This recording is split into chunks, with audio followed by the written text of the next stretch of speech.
Welcome to the deep dive, where we take those really complex, sometimes annoying rules of communication. Ones everyone argues about. Exactly.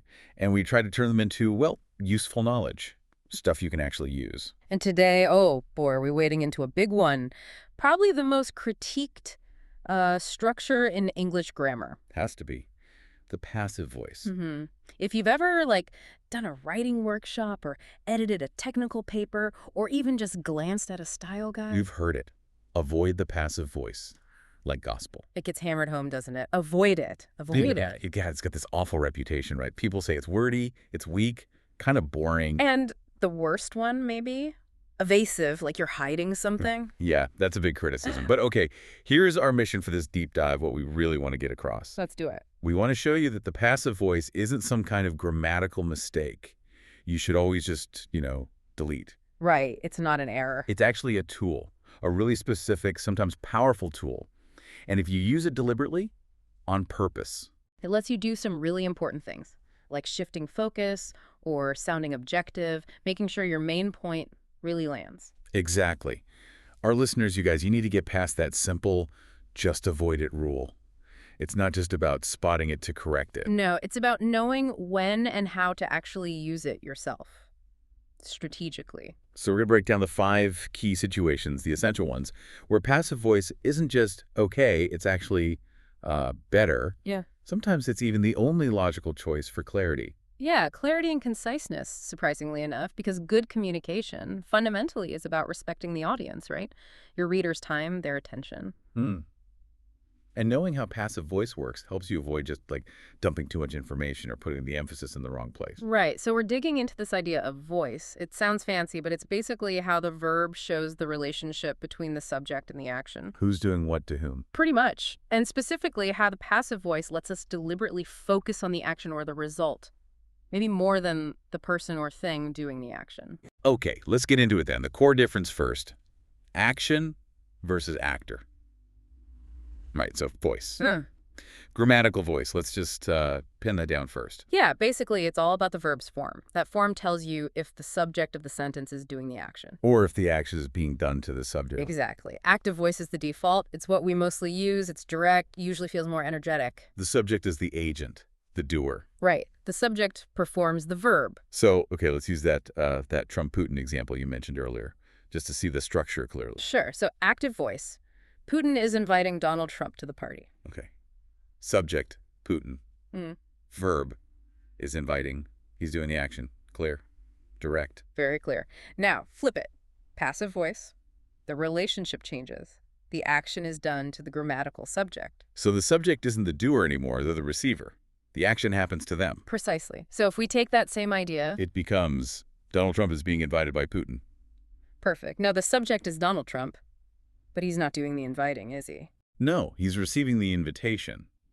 Putin, the actual doer, is kind of tacked on at the end in that by phrase. And that example, even though it's grammatically perfect, really shows why passive voice gets such a bad rap. Yeah, because Putin is obviously important here. Right.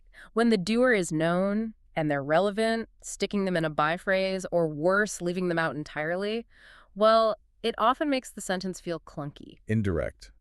Less clear. Definitely less clear than the active version. Putin is inviting Donald Trump.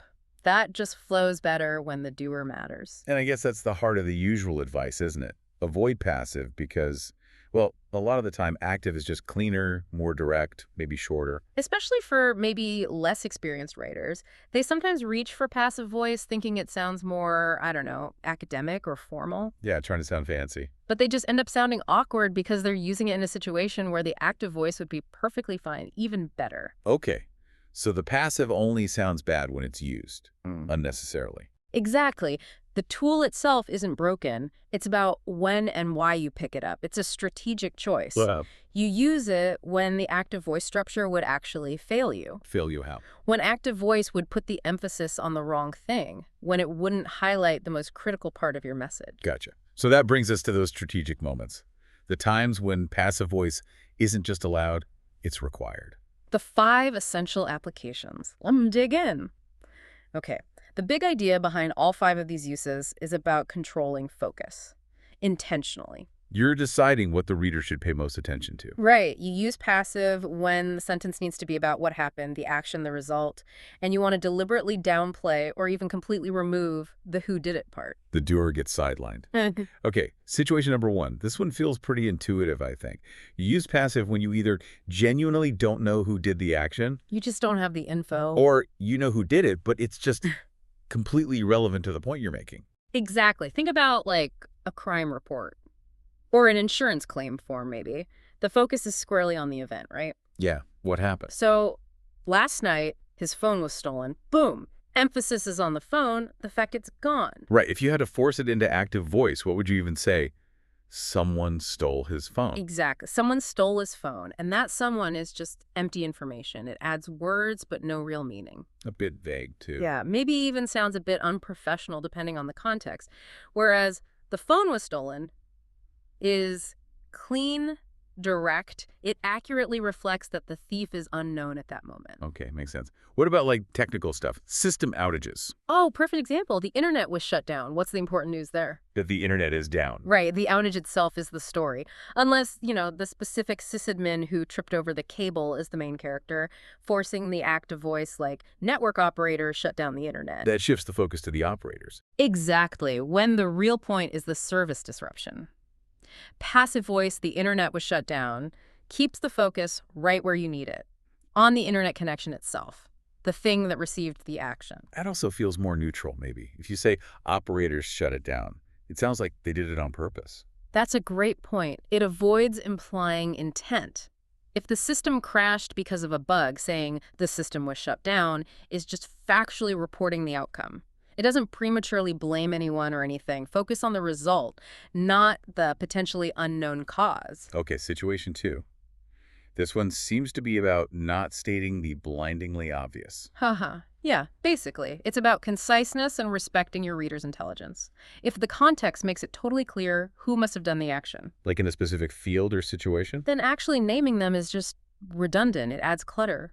Where do we see this a lot? Technical fields, medicine especially. Take the example. The surgery has been completed successfully. Right, who did it?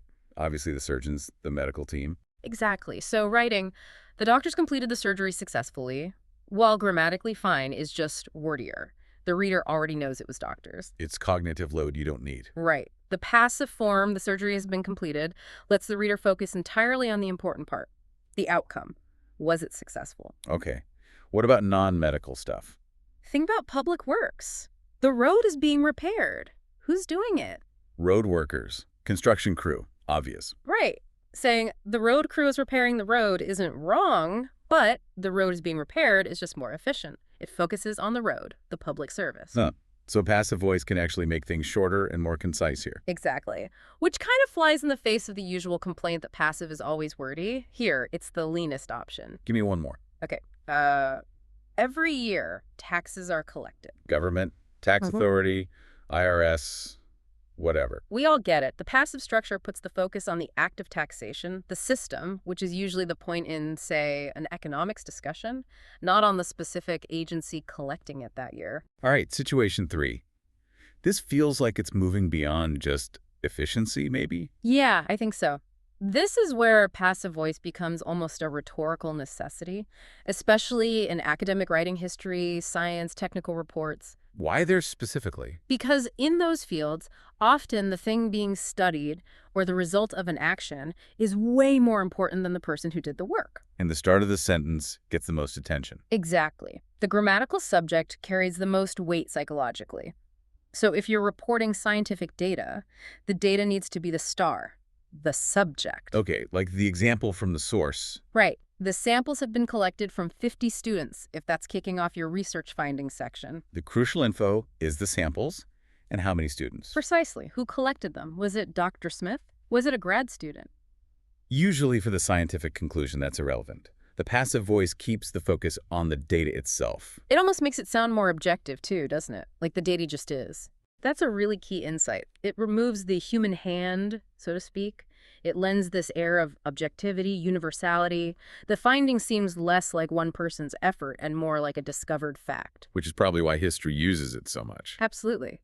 The Taj Mahal was built in 1632. What's the focus? The Taj Mahal, the date, its history, not the thousands of unnamed laborers, right? The passive keeps the focus on the monument, its place in time. If you had to use active voice, you'd get something convoluted, like Shah Jahan directed artisans and laborers to build the Taj Mahal. Yeah, that becomes a sentence about Shah Jahan's management style, not about the building itself. Exactly, a different focus entirely. Passive voice lets you prioritize the object or receiver. Okay, number 4. This is about broad statements, general truths. Yeah, think scope. When you're talking about general facts, common practices, things that apply widely, the agents doing the action are often like huge groups of people or just people in general. Too many to name, or just not specific. Right, so passive voice lets you make that general statement elegantly, like talking about languages. English is spoken in many countries. You're not going to list the billions of speakers. Of course not. You want to describe the language's global status. Passive does that perfectly. Or geography, like the tea example. Tea is grown in Sylhet. It's a statement about agriculture in that region. It's a fact about the place. The point isn't the individual farmers. Nope. The point is the location and the crop. Passive lets you state that established fact cleanly without needing some clunky subject like farmers in Sylhet grow tea, which sounds a bit basic. Yeah, less like a general statement. It's good for scale, too, right? Like the internet example. Definitely. Internet is being used worldwide. That immediately conveys the massive global scale of adoption. Trying to do that with active voice would be messy. People and companies and governments all over the globe are using the internet. Way too wordy. Passive achieves that sense of huge scope with minimum fuss. It puts the focus on the technology itself. Okay, last one. Situation 5. This seems to be about the feel of the language, tone, authority. Exactly. This is where passive voice actively shapes the rhetoric. When you need a formal, objective, almost impersonal tone, especially for rules, regulations, official commands, passive is the go-to. Why? What does it do? It removes the personal element. It detaches the rule from the rule giver. Makes it sound less like one person's decision. Right. Think about signs. Vehicles are not allowed. Who doesn't allow them? The authorities, the owner, the law, some impersonal entity. Exactly. It's not some guard saying, hey, I don't allow vehicles here. The passive makes it feel like an objective, fixed rule, non-negotiable. With application instructions. Perfect. The application must be submitted online. It sounds mandatory, official. Compare that to the active. You must submit the application online. That feels more direct, maybe, but puts the burden on the you. It does. And the passive form, the application must be submitted, feels stronger somehow. Like the requirement exists independently of the applicant or the person receiving it. It's stripped of the commander. Like the difference between a suggestion and a regulation. Precisely. If you run an apartment building, you post a sign. Guests are not allowed after 10 p.m. That sounds like official policy. Whereas we do not allow guests after 10 p.m. Sounds like the current manager's preference. Maybe negotiable? The passive feels more like an established, unchangeable rule. Okay, so across all 5 of these situations, unknown doer, obvious doer, prioritizing the receiver, general statements, and rules formality. The common thread isn't just leaving out the doer, it's doing it on purpose. Strategically. You're making a conscious choice about where the reader's focus should be, on the action or the thing acted upon, not the actor. Exactly. It's about control. Okay, so we've got the why, the crucial strategic reasons you absolutely need passive voice sometimes. Now we got to get into the nitty-gritty, the how.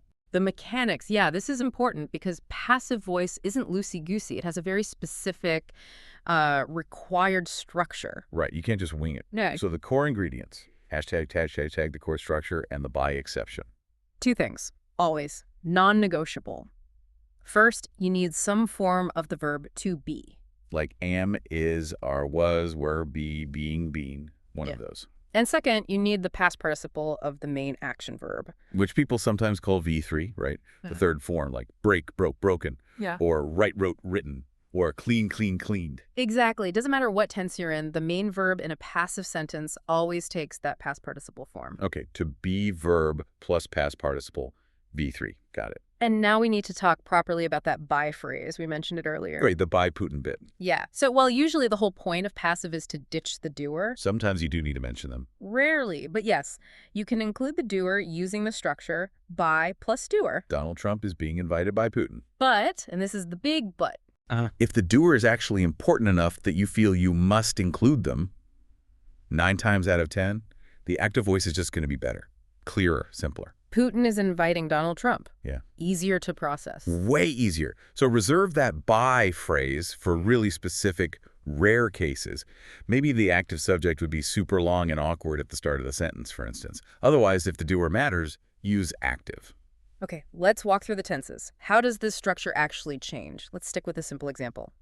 Active. They clean the room. How does that become passive in different tenses? Good plan. Remember, we're looking for the form of to be changing, but the main verb always staying as cleaned, V3. Got it. Let's start with present tenses. Okay. Present indefinite, or simple present. Active is they clean the room every day. Passive uses the present forms of to be, am, is, are, structure, subject, plus amasar, plus V3. Right, so the room is cleaned every day. Okay. Next, present continuous. Active. They are cleaning the rooms right now, showing ongoing action. So, for passive, we need to show both the passive state and that continuous right now feeling. We use the helper word being. Being. Okay. Structure. Subject plus amasar plus being plus V3. Yep. So, the rooms are being cleaned. That being is the key signal for continuous passive. Makes sense.